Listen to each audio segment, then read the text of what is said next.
For as long as they have walked the earth, human beings have been equipped with the innate ability to survive even the most perilous situations. It is a primal instinct that exists inside all of us, the drive and the willingness to do whatever it takes to live another day. At times, life or death situations force us to make extremely difficult decisions, and then live with the consequences for the rest of our time on Earth. Let's discuss this further by taking a look at the top 3 most extreme things people have done to survive. As always, thank you for liking, commenting, and subscribing. Number 3. Life or limb. In April of 2003, Aaron Ralston was hiking by himself through Blue John Canyon in Utah when a suspended boulder suddenly became dislodged and crushed his right hand against the canyon wall.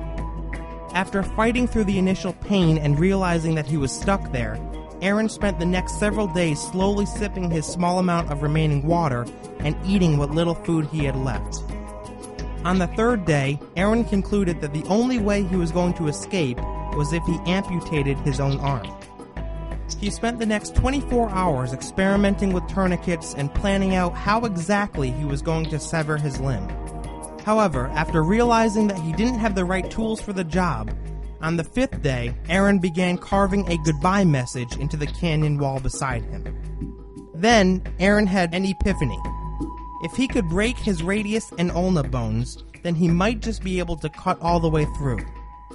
Over the course of the next hour, Aaron snapped his bones using torque against his trapped arm and severed the limb using what he described as a rather dull 2-inch knife. With his arm free, Aaron managed to climb up the slot canyon that he had rappelled down 5 days earlier and was eventually picked up by a family on vacation. Despite the fact that he had lost 40 pounds and 25% of his blood volume, Aaron Ralston survived. Number 2. A moral dilemma.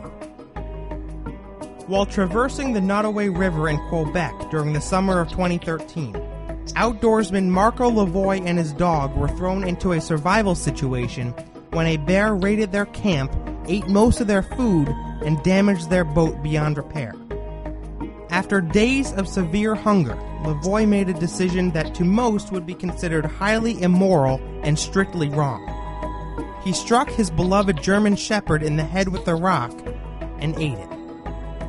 When Lavoie was found 3 months later at the end of October, he had lost an astonishing 90 pounds and was so weak that he could hardly speak or eat on his own. Nevertheless, he survived.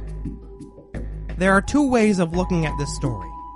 You could either hold the position that Lavoie is a sick, disturbed individual who surrendered his morals by killing and eating his best friend, or you could look at it as a man simply doing what he had to do to survive.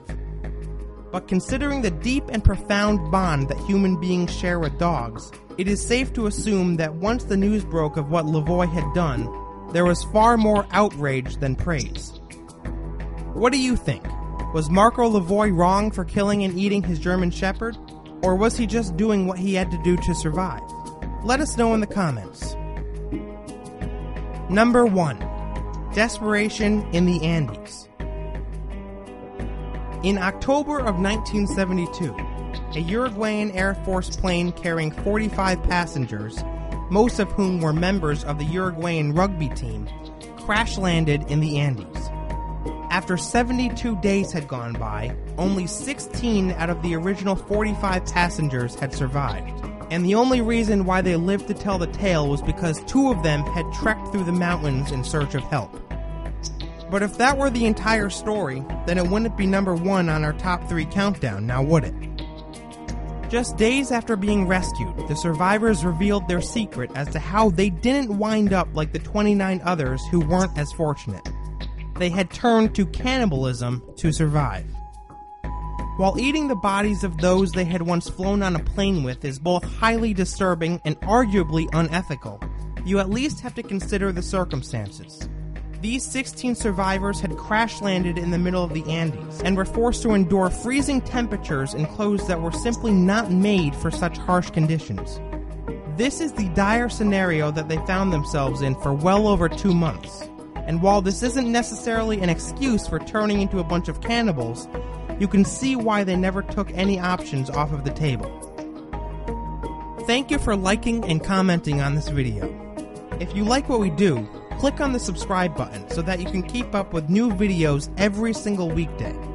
We'll see you next time.